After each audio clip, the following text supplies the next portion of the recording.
How did I go from child refugee, enduring all kinds of dangers, moving 3 different continents by age 7, to becoming a pop star, entertaining millions, even helping elect a president, to becoming an entrepreneur, an investor, a philanthropist, an evangelist?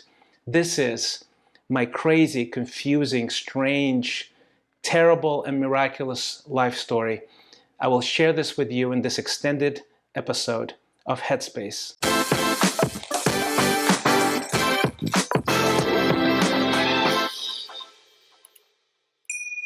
My first childhood memory was standing outside of a soccer stadium with my mom holding her hand. I was 4 years old, looking inside because the soccer stadium had been turned into a concentration camp. After 1973 military coup in Chile, tens of thousands of people were arrested all over the country, thrown into all kinds of jails. They were overrunning. They just used soccer stadiums. My dad was on the inside in a concentration camp. They beat, tortured, killed countless people in those places. And my dad was lucky enough to get out alive. My mom was pleading with the soldier at the stadium to give him food. And so they took the food, never gave it to him, as we learned later. So we ended up in a refugee camp under the protection of the United Nations with my family. My dad was so lucky to be there. We got asylum in Germany. We applied for asylum, and we basically had to start over. We had to leave everything behind and start over, expelled from our very own country. So we spent a year in Germany, and my mom was so shell-shocked that she wanted to go back home, so we moved to Russia for a bit. We ended up really experiencing a lot of poverty there, lived in a communal apartment, one of those places where you share it with another family. So you share a bathroom, a kitchen, a hallway, and we had 2 rooms for 4 people. My dad got a contract to go to Maputo, Mozambique. That was another move. I was 7 years old when we moved to Africa. And it was a new beginning. And I already knew Spanish and Russian from birth, from my mom and my dad. So I was sort of thrown into this new place, and they sent me to a local African school, and I was hanging out with the kids in the streets. So I learned Portuguese in about a year. The next year after that, they sent me to an English school, to an international school, and I learned English when I was 8. So by 9, I already knew English. And it was just a very formative time in my life. It was beautiful. It was tropical. It was strange. There was also a lot of hardship there. My parents were like secular missionaries, right? They were not really making a lot of money at all, and they had food stamps and food rations, actually, not even food stamps. And then on top of that, they had a civil war that happened like about a year after we arrived. So guerrilla warfare, we had bombings in the city. Like I saw a plane got shot down over the Bay of Mozambique. It was like a spy plane from South Africa. And we had bombings. I had a bombing right across the street from me where they blew up, I think it was South African commandos blew up the headquarters or offices for the African National Congress, which was Nelson Mandela's party. It was just a strange and beautiful experience all at the same time, and dangerous all at the same time. And it ended very sadly because my parents ended up getting divorced. There was infidelity involved. There was just a massive heartache and heartbreak for us. And my mom decided to go back to Russia. My sister and I went with her. When we landed, it was another culture shock, right? I am this foreigner. I have darker skin. Like I'm the only kid with a darker skin in the whole school. I spoke with an accent. Didn't fit in. Well, I didn't fit in before either. We went back to the Soviet Union. It was just dark and miserable. We had like a 1-bedroom apartment. My mom slept in the bedroom, the only little tiny bedroom. My sister in the living room, and I had a pull-out chair in the kitchen. That was my bedroom, right? And it had a little curtain just for privacy. There was a lack of everything, like food shortages, long hours. You stand in line all the time for basic stuff like bananas, right? It was just miserable, terrible, terrible existence. Looking at this reality, I was like, you know what? I don't think communism works very well.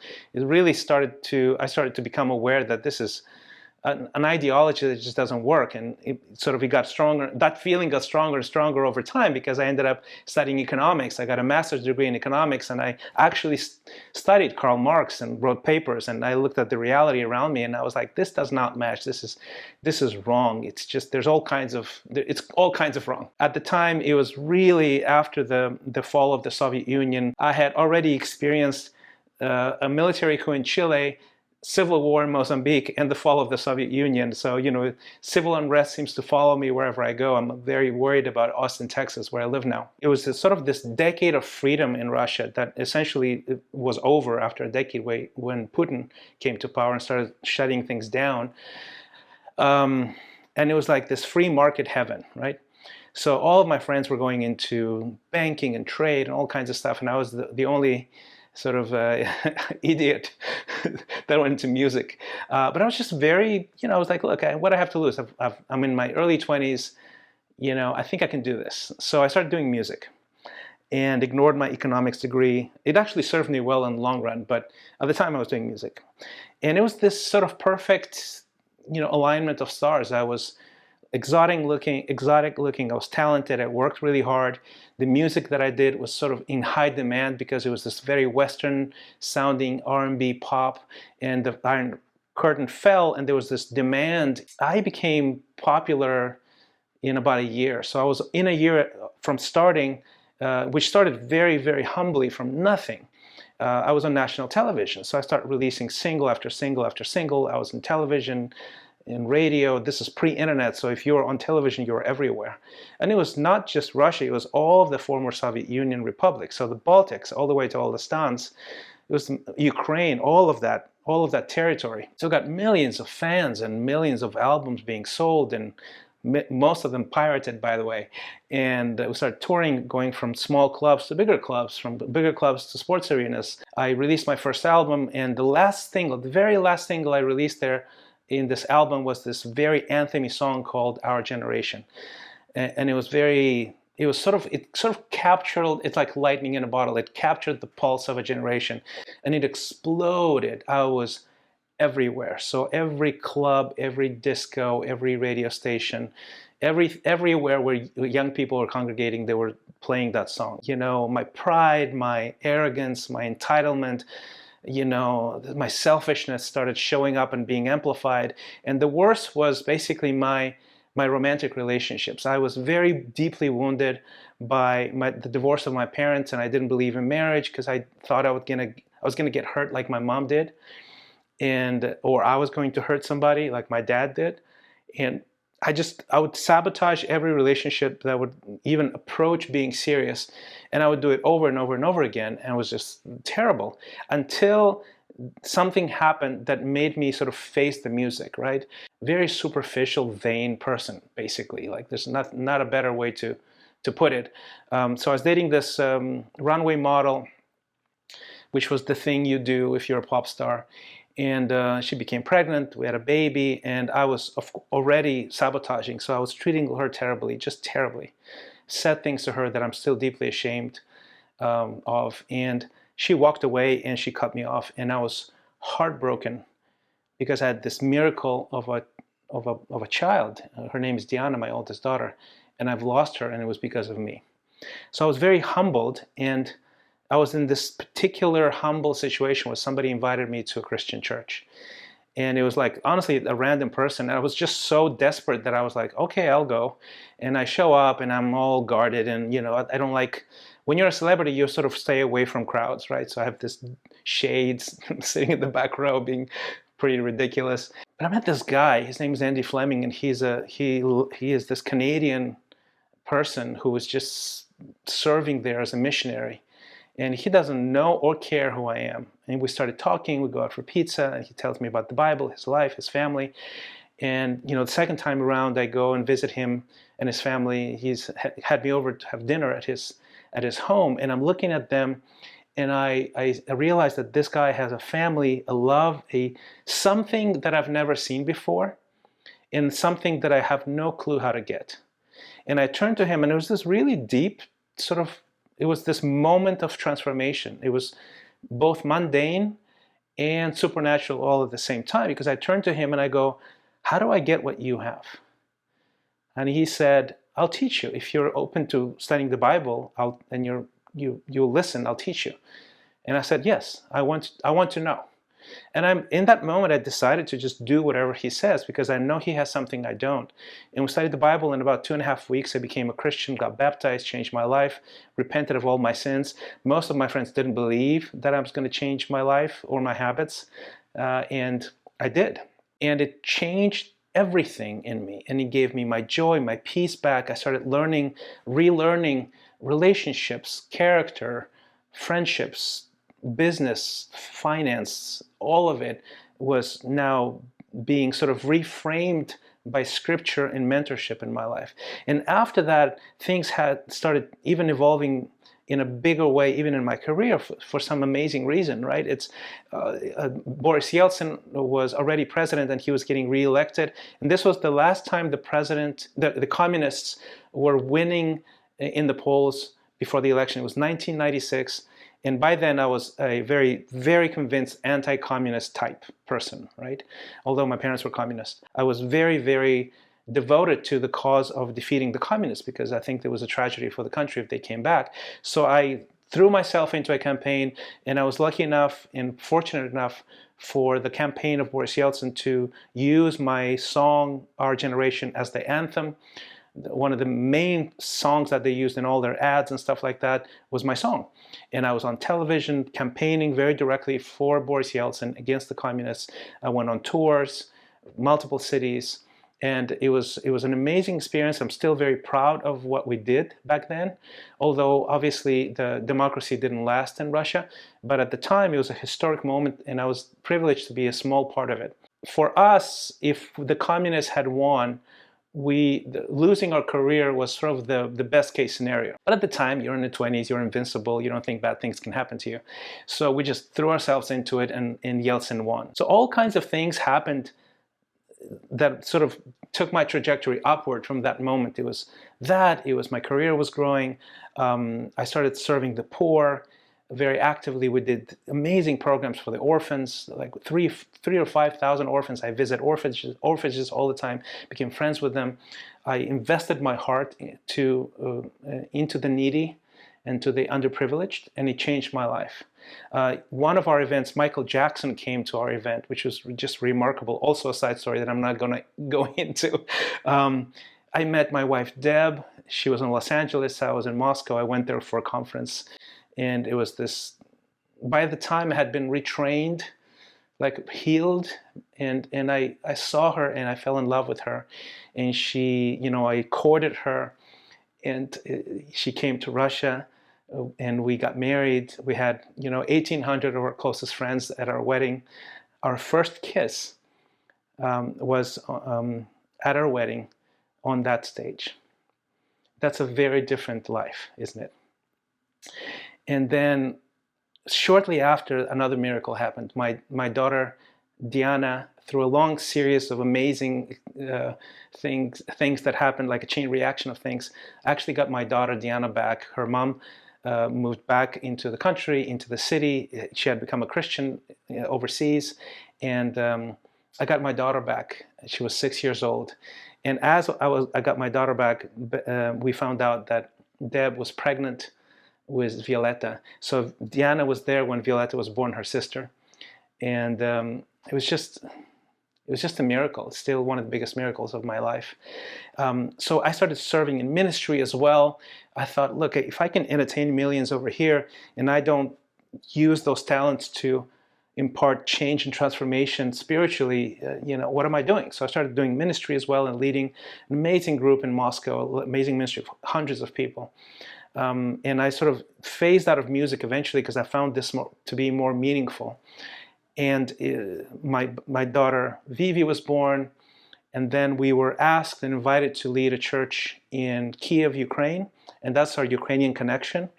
So my mom is half Ukrainian, half Russian. My grandfather, he fought in World War II, went through the whole war all the way to Berlin. He's Ukrainian. We moved to Kiev, and we spent a year there helping a large church, about 3,000 people, 7 different churches, and the biggest one in Kiev.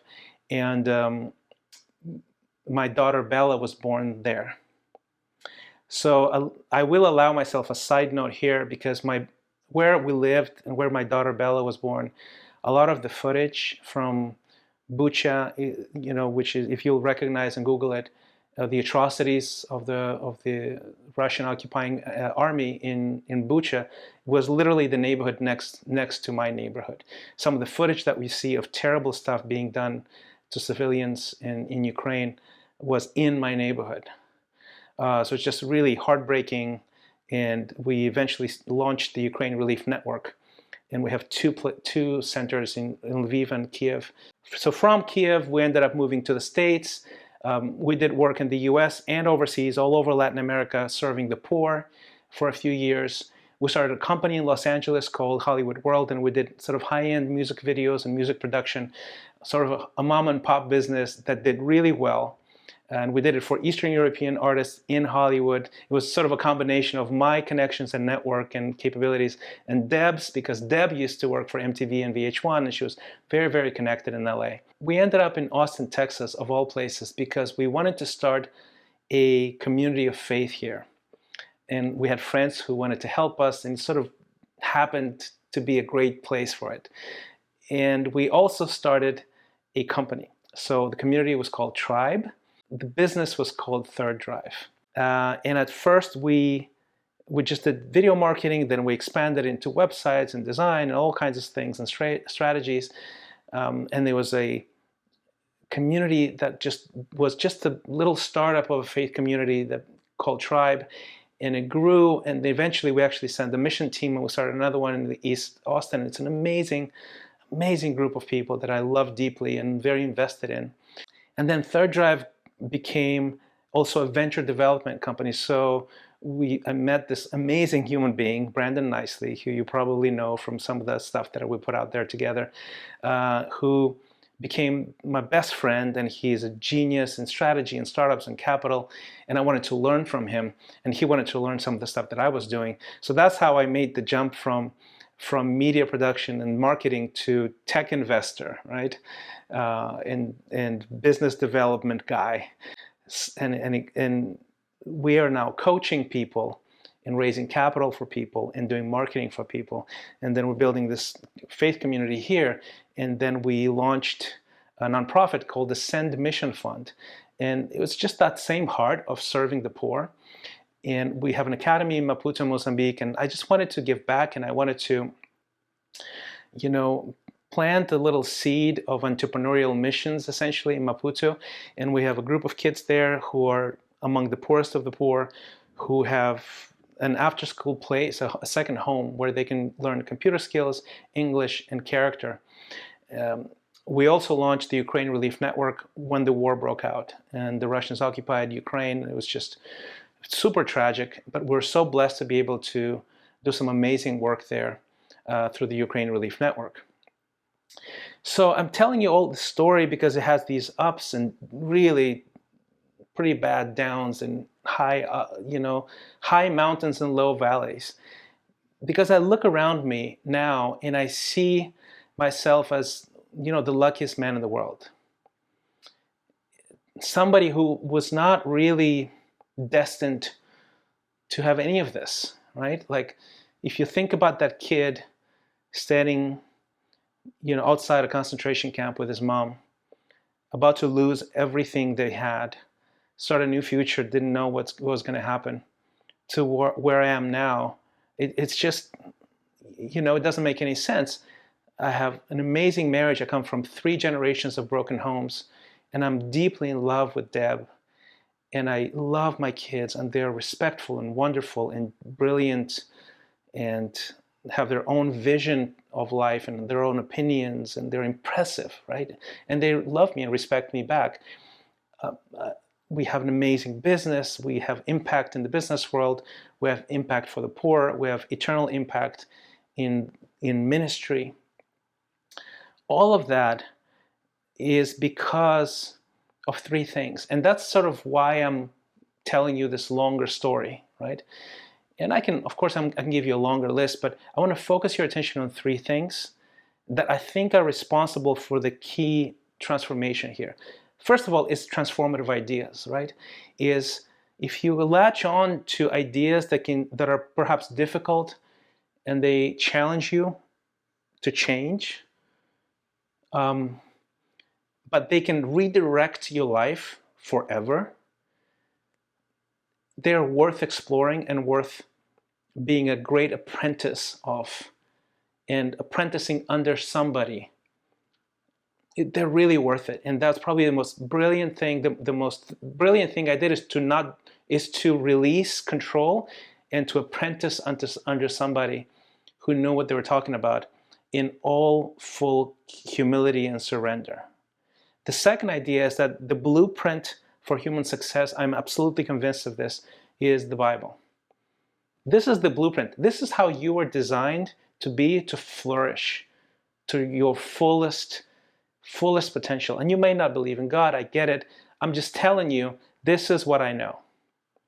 The Bible is the blueprint for human flourishing and human success. And if you study it, if you approach it in community, in humility, willing to change, it will change your life forever. The third thing I wanted you to sort of take away from this story is that no matter your starting point, you can be a victim today, but you don't have to stay a victim. You can be a victor tomorrow. And that's sort of the ultimate arch of my life is I am the luckiest man in the world. I've had opportunities beyond belief, and I've had impact beyond anything I've ever dreamt of. And I'm continuing to have that impact. And my ultimate mission in life is to take what I've been given and serve as many people as possible. And this is what I'm about. This is why I do what I do, including Headspace. Thank you for listening. I hope this enriches your life. Thank you.